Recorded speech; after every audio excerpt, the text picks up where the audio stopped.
Boom! Bada bing! Imagine for a moment that you have won the first prize in the national lottery for $1 million. Before you can let your hair down, submit your resignation letter, and start celebrating, you suddenly see a clause in the ticket that the prize money of $1 million is only payable 20 years from today. However, you need the money urgently, so you advertise for someone to buy the ticket from you. Let's assume the lottery company will be around for the next 20 years and it pays out the $1 million.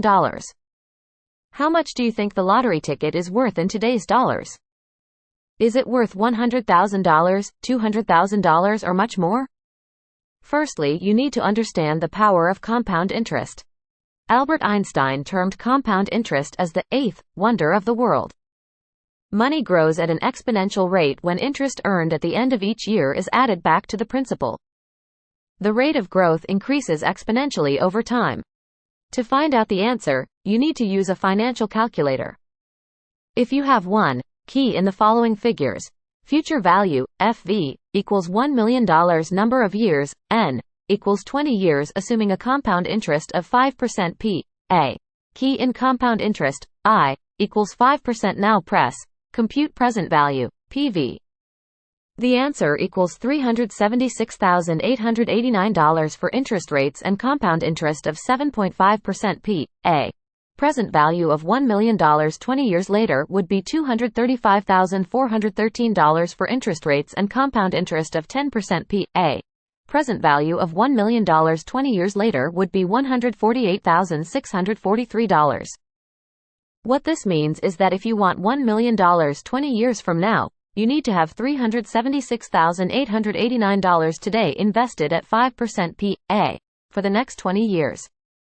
How much $1 million 20 years from now is worth in today's dollars depending on what interest rates you use. If you use 10% P.A., your answer will be $148,643. Instead of hoping and praying that you will one day strike a lottery of $1 million, wouldn't it be better if you learn how to write checks or lottery tickets of $1 million to yourself?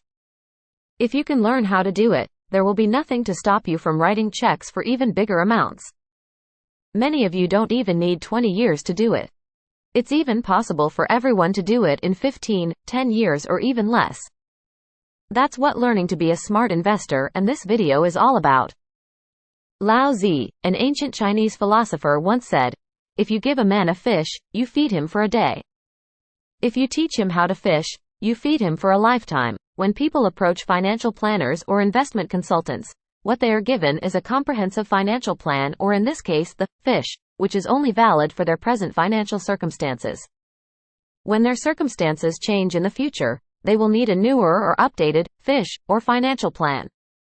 In other words, they are helplessly reliant on other people's advice because they never learn how to fish for themselves.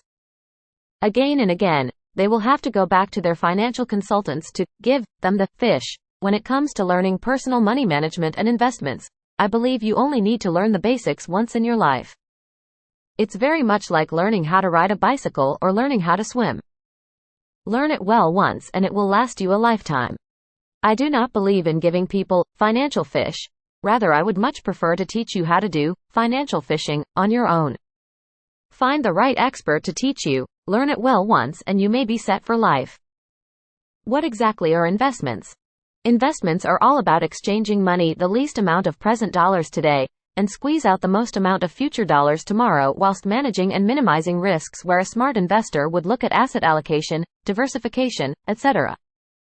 Investments are never ever about the past or missed opportunities. Investments are about what you do now, in the present, for a better future and new opportunities.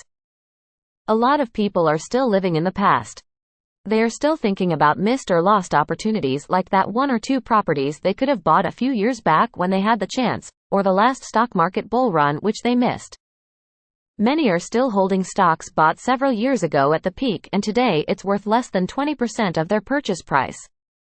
Every now and then, they would be praying for some miracles to happen and for their stocks to recover some of their lost value. Investments are never ever about the past. The past is the past. It's gone. It's history. As a smart investor, you have to take a view or an educated guess of what the future holds, and what you need to do today in order to take advantage of it. Forget about what you missed in the past and stop hoping for history to repeat itself if you are stuck with anything from the past. It's time to move on and make it back fast.